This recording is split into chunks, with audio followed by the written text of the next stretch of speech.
Ibrahim Traoré target $165 million on WAMU debt market to boost development.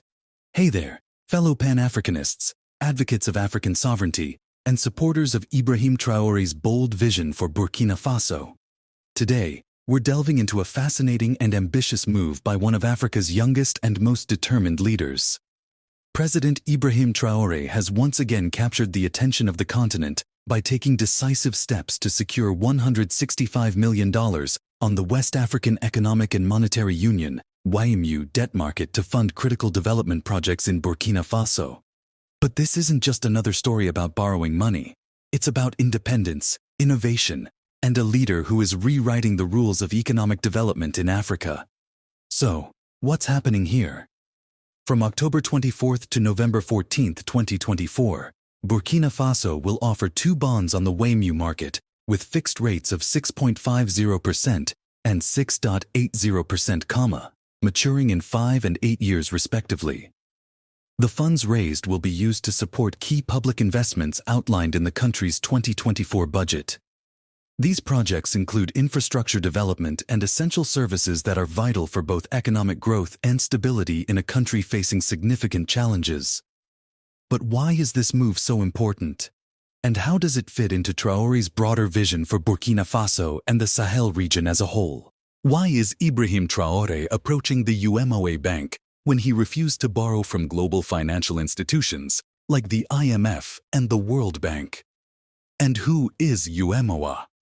The West African Economic and Monetary Union, UMOA, is a regional bloc of 8 West African countries: Benin, Burkina Faso, Côte d'Ivoire, Guinea-Bissau, Mali, Niger, Senegal, and Togo, that share a common currency, the CFA franc, FCFA, and are committed to fostering economic integration.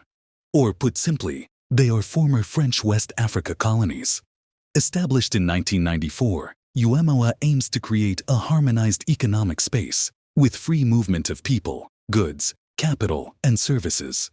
Its financial systems, such as Sika UMOA, which streamlines payment settlements, and Star UMOA, a real-time system for large-scale transactions, reflect its advanced and regionally tailored approach to financial management.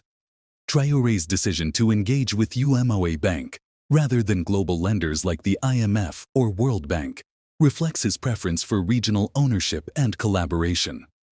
Unlike global financial institutions, UMOA banks offer loans under terms designed for the unique realities of West African economies, avoiding the rigid conditions and perceived neo-colonial influence of Western-dominated lenders.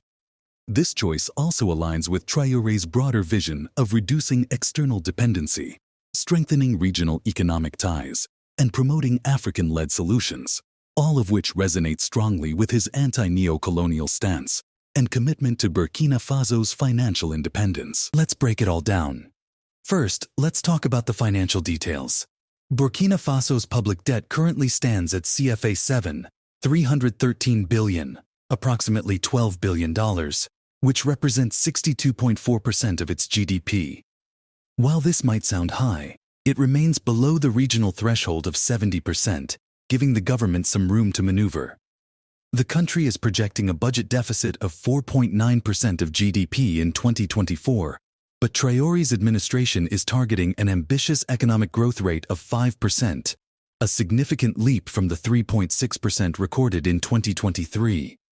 The bond issuance itself is being organized through syndication rather than traditional auctions, with Chorus Bourse acting as the lead arranger.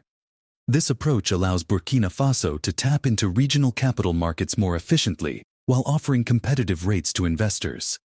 The funds will be used for public investment projects that are critical to addressing both immediate needs and long-term development goals.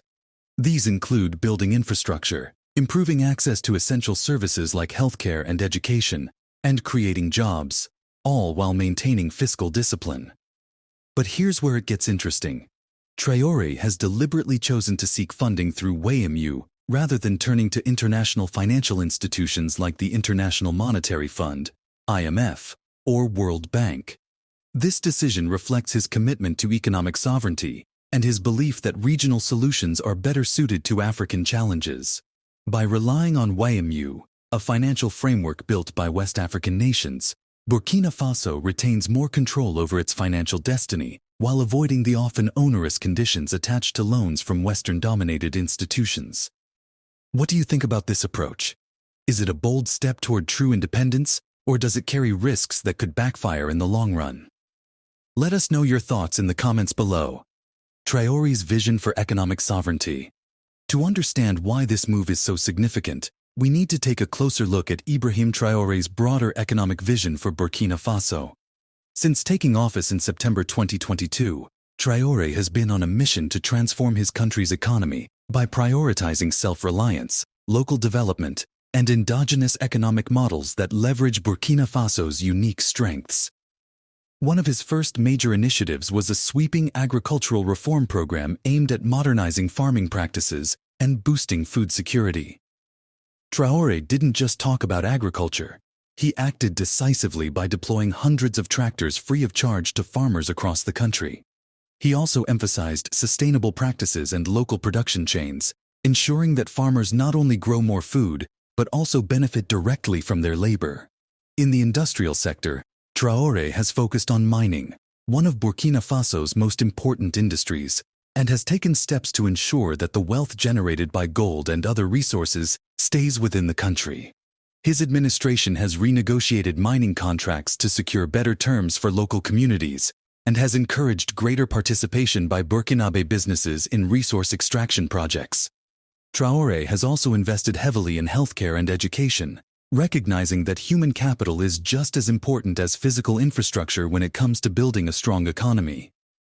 Mobile clinics have been deployed to reach remote areas, while new schools are being built to ensure that every child has access to quality education. But here's a question for you. Can these ambitious reforms succeed without external support? Or is Traoré proving that African nations can chart their own paths without relying on foreign aid? Share your thoughts. One of the most striking aspects of Traoré's leadership is his unwavering commitment to breaking free from neo-colonial influence, a sentiment shared by his counterparts in Mali and Niger as part of the Alliance of Sahel States, AES. Together, these nations are working toward true independence from former colonial powers like France, while building stronger regional ties. Traoré has made it clear that he sees international financial institutions as part of the problem, rather than the solution when it comes to Africa's economic challenges. Earlier this year, he famously rejected offers of financial assistance from the IMF, arguing that their loans often come with strings attached that undermine national sovereignty. Instead, he has turned to regional frameworks like YMU, which offer more equitable terms and greater flexibility. This shift isn't just about economics, it's also deeply symbolic.